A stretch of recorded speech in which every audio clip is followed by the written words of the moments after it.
themselves with blank stares, random activity, mumbling, picking at self or clothing, or the resident is dazed or confused.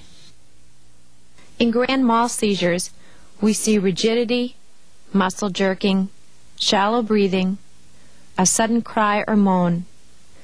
These usually last 2 to 5 minutes. It may be frightening to witness someone having a seizure, but remember that a seizure may only last for a few seconds to minutes, and then the resident recovers fairly quickly. Seizures are not transmitted from person to person. Treatment for a seizure includes making sure that the resident does not injure themselves by helping them to the ground. Clear the area of any objects that may cause injury. Do not hold them down or put anything in their mouths. Monitor their airway, signal for help, stay with the resident, and provide reassurance.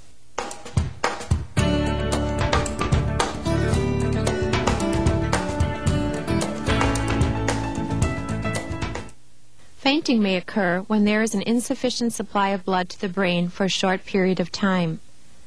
A fainting spell may be prevented by having the resident lie down or sit down with their head level with their knees, if they complain of feeling weak or dizzy. Treatment for fainting includes bringing the resident safely to the floor, loosen any tight clothing, make sure the resident is breathing. If the resident doesn't regain consciousness within several minutes, signal for help, stay with the resident, and provide reassurance. Okay.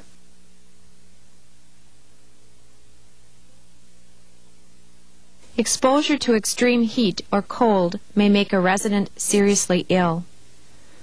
Illnesses caused by overexposure to heat include heat cramps, heat exhaustion, and heat stroke.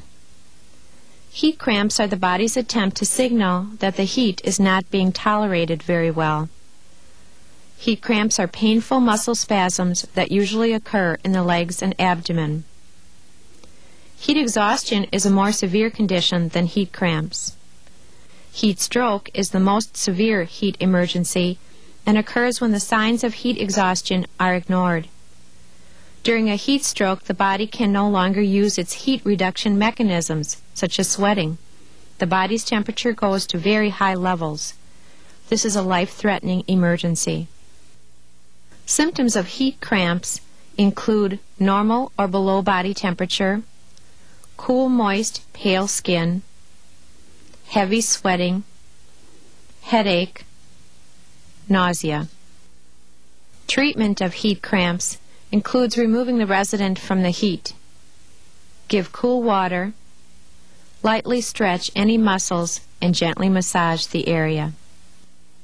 Signs and symptoms of heat exhaustion include normal or below normal body temperature, cool, moist, pale skin, dizziness and weakness, heavy sweating, headache, nausea.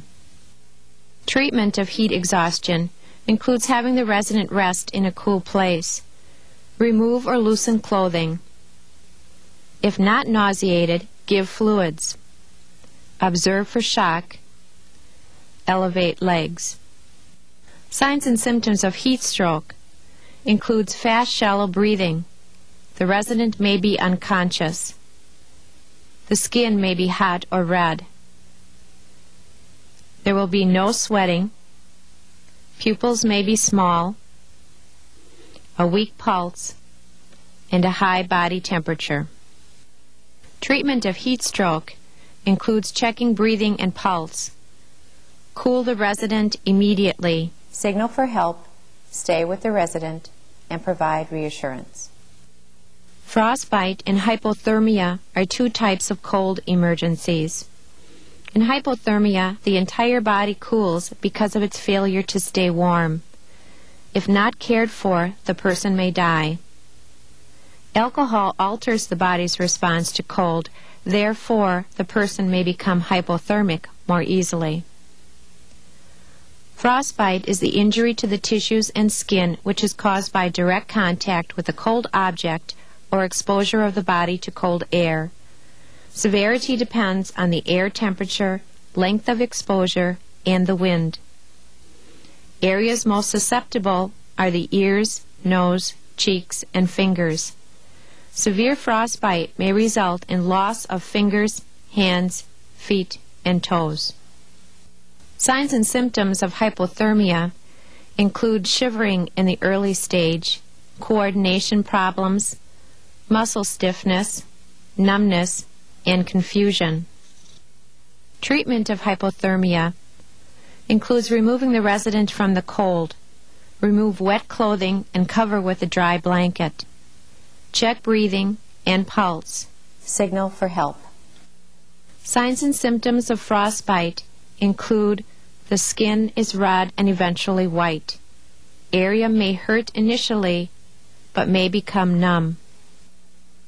Treatment of frostbite includes removing the resident from the cold, rewarming the area slowly.